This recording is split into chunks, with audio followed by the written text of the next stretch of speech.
नमस्कार। लखनऊ में एक तरफा प्रेम में गौरी की हत्या, दिल दहला देने वाली घटना एक बार फिर झकझोर के रख दी। एनबीटी की रिपोर्ट के अनुसार पुलिस की लापरवाही ने इस मामले को ताजा घटना के रूप में ला दिया। आपको बता दें कि लखनऊ यानी राजधानी समेत पूरे प्रदेश में इस केस ने सनसनी फैला दी थी। केस था गौरी हत्याकांड का। यह घटना एक तरफा प्रेम की खौफनाक परिणीति है जिसने हर किसी को हिलाकर रख दिया था।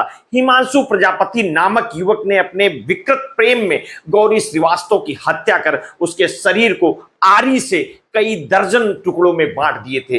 अब 9 साल बाद हाईकोर्ट ने आरोपी हिमांशु प्रजापति को जमानत दे दी है, जिससे पुलिस की लचर पैरवी और कार्यप्रणाली सवालों के घेरे में है। लखनऊ के अमीनाबाद में 19 वर्षीय लॉ स्टूडेंट गौरी श्रीवास्तव रहती थी। स्वभाव से वो काफी खुश मिजाज और खुले विचारों की मॉडर्न लड़की थी। पिता शिशिर श्रीवास्तव की अमीनाबाद में ही एक दुकान है। गौरी की मां तृप्ति श्रीवास्तव एक हाउसवाइफ हैं। गौरी उनकी इकलौती बेटी थी। परिवार खुशहाल था, लेकिन 1 फरवरी 2015 की घटना ने परिवार को हैरान कर दिया। इस प्रकार की घटना की कल्पना तृप्ति और शिशिर ने कभी नहीं की थी। इस दौरान दोपहर 12:30 बजे गौरी अपने पिता की जैकेट को ड्राई क्लीनिंग करवाने घर से निकली थी। गौरी ने मां से मंदिर जाने की बात कही थी। वो आखिरी बार था जब दोनों ने गौरी को आखिरी बार देखा था। गौरी घर से निकली, लेकिन शाम 4 बजे तक घर नहीं लौटी। चिंतित मां ने गौरी को फोन मिलाया। बेटी फोन नहीं उठा रही थी। लगातार फोन करती रही और कोई उत्तर नहीं मिल रहा था। परेशान मां ने पिता शिशिर को फोन लगाया। उन्हें बताया कि बेटी अब तक घर नहीं लौटी, फोन भी नहीं उठा रही है। पिता ने भी फोन लगाना शुरू किया। कई बार फोन लगाने पर एक लड़के ने फोन उठाया। उसने कहा कि आप टेंशन मत लो, रात तक गौरी घर लौट आएगी। इसके बाद फोन काट दिया। पिता ने दोबारा कॉल किया तो लड़के ने वही बात दोहराई। उन्होंने कहा कि गौरी से बात कराने को, तो फोन काट दिया। शाम के 5 बज गए थे। पूरा परिवार परेशान था। पिता घर लौट आए। पत्नी पहले से ही परेशान थी। उन्होंने पत्नी से कहा कि कुछ देर इंतजार करते हैं। उन्होंने अंदाजा लगाया कि गौरी दोस्तों के साथ होगी। शाम गहराई तो गौरी की माँ बाप घबराने लगे। उन्होंने फिर से गौरी को फोन लगाया। एक बार फिर लड़के ने फोन उठाया। उसने बताया कि गौरी उसके साथ है, इको पार्क में है, कुछ देर में वो घर पहुंच जाएगी। मां ने लड़के से बात कराने को कहा तो उसने फोन काट दिया। माता पिता को लड़का संदिग्ध लगने लगा। उन्होंने पुलिस को इसकी जानकारी देने की बात कही। हालांकि इससे पहले फिर गौरी के फोन लगाया गया। लड़के ने फोन पर कहा कि गौरी की तबीयत ठीक नहीं है, वो उसे लेकर एसजीपीजीआई अस्पताल जा रहा है। माता पिता बदहवास अस्पताल पहुंचे और वहां पर गौरी नाम की कोई भी मरीज नहीं भर्ती मिली। गौरी के माता पिता उसके बाद इको पार्क पहुंचे। उन्हें गौरी नहीं मिली। शाम के 7 बज गए थे। एक बार फिर उन्होंने गौरी को फोन किया। अब स्विच ऑफ हो गया था गौरी का मोबाइल। चिंतित माता पिता अमीनाबाद पुलिस स्टेशन पहुंचे। पिता ने पुलिस के सामने पूरी घटना रखी। पुलिस ने मामला दर्ज कर जांच शुरू कर दी। रात बीत गई, कोई सूचना नहीं मिली। 2 फरवरी 2015 के दिन सुबह 7 बजे शहीद पथ रोड के पास कुछ लोगों ने एक बोरी सड़क पर पड़ी देखी। उसके आसपास कई कुत्ते घूम रहे थे। कुत्ते बोरी को सूंघ रहे थे। कुछ देर बाद कुत्तों ने बोरी को नोच डाला। इसमें इंसान के कटे हुए पैर निकले। कुत्ते उसे नोचने लगे। इंसानी पैर के टुकड़े देखकर लोगों ने पुलिस को इसकी सूचना दी। कुत्तों को वहां से भगाया गया। मामले की जानकारी मिलते ही शहीद पथ पहुंची पुलिस ने पैरों को कब्जे में ले लिया। आसपास तलाश शुरू की गई। पास की झाड़ियों में उन्हें एक और बोरी मिली। उसमें कटे हुए इंसान के हाथ और सिर था। लड़की की लाश होने की अंदेशा हुआ। पुलिस ने तलाशी तेज की। शरीर के अन्य अंगों को भी बरामद कर लिया गया। सड़क पर बोरे में मिली इंसानी अंगों की रीअरेंज करने के लिए अस्पताल भेजा गया। लखनऊ में हुई इस घटना ने हर किसी को हैरान कर दिया था। खबर आग की तरह फैली। गौरी के माता पिता पहले से ही परेशान थे। बेटी अब तक घर नहीं लौटी थी। टीवी पर जैसे ही लड़की की लाश मिलने की खबर देखी तो वे डर गए। ये लाश बेटी की ना हो, ऐसा प्रार्थना करने लगे। सड़क पर मिली लाश के टुकड़ों को अस्पताल में रीअरेंज किया गया। इसके बाद 3 फरवरी को पुलिस ने गौरी के माता पिता को अस्पताल बुलाया। वह लाश की पहचान करने पहुंचे थे। उन्होंने जैसे ही लाश देखी फूट फूट कर रोने लगे। ये लाश गौरी की ही थी। पुलिस ने अब इस मामले को मर्डर केस मानकर जांच शुरू किया। न्यूज चैनल से लेकर सोशल मीडिया तक गौरी के मर्डर का मामला गर्मा गया। पुलिस ने गौरी के कॉल डिटेल निकलवाई। इससे कुछ खास नहीं पता चला। गौरी के मोबाइल पर सबसे अधिक कॉल उसी के माता पिता का था। जिन अन्य नंबरों पर गौरी की बात हुई थी उनसे भी पुलिस को कुछ खास जानकारी नहीं हासिल हुई। पुलिस ने इसके बाद गौरी की आखिरी लोकेशन का पता कराया। इसमें जानकारी मिली कि आखिरी बार वो तेलीबाग इलाके में थी। पुलिस ने गौरी के माता पिता से पूछताछ की। तेलीबाग इलाके में गौरी के जानने वाले के बारे में पूछा।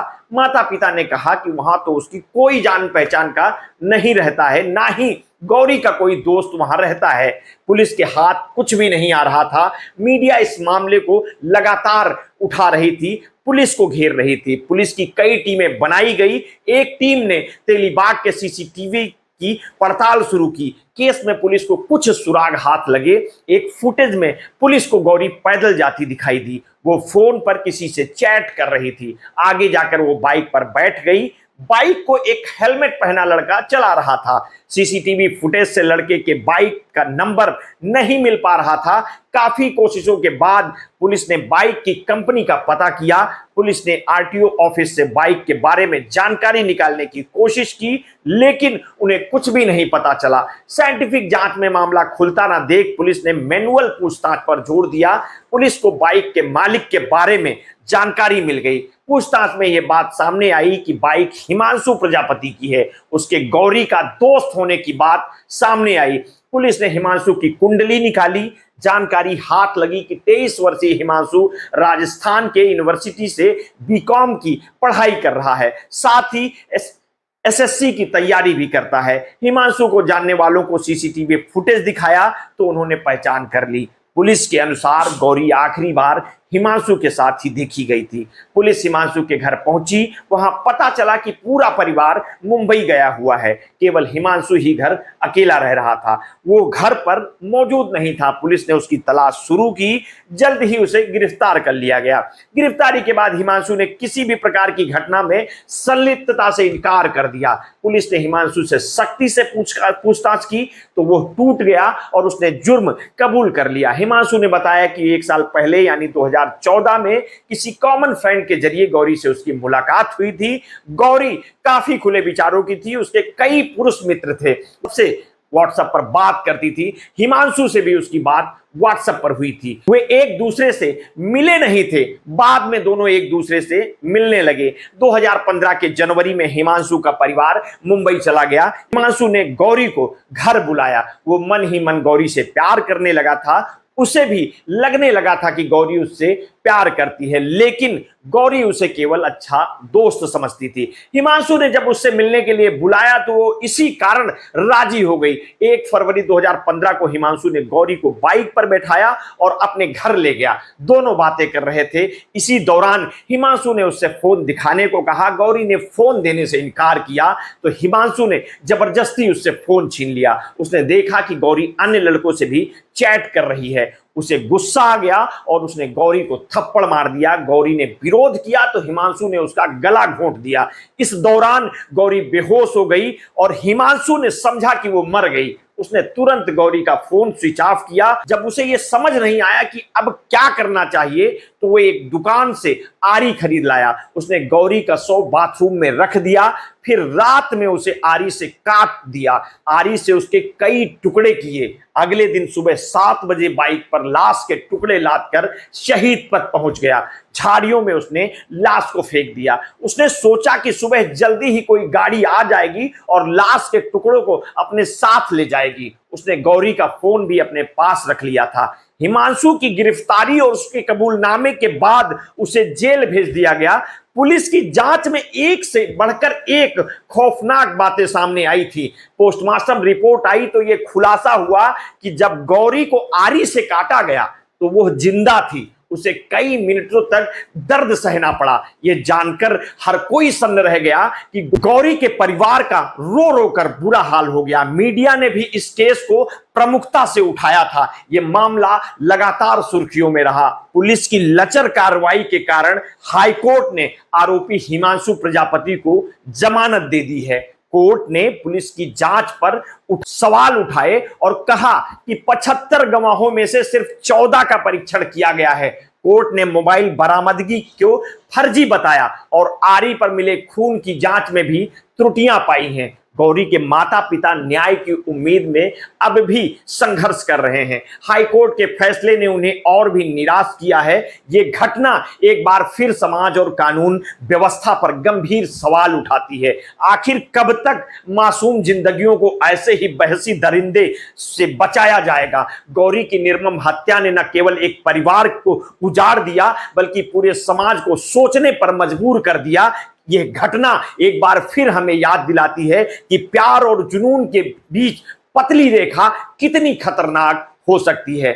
आपने अगर अभी तक हमारे इस चैनल को सब्सक्राइब नहीं किया है तो कर लीजिए, बेल आइकन दबाना ना भूलिए।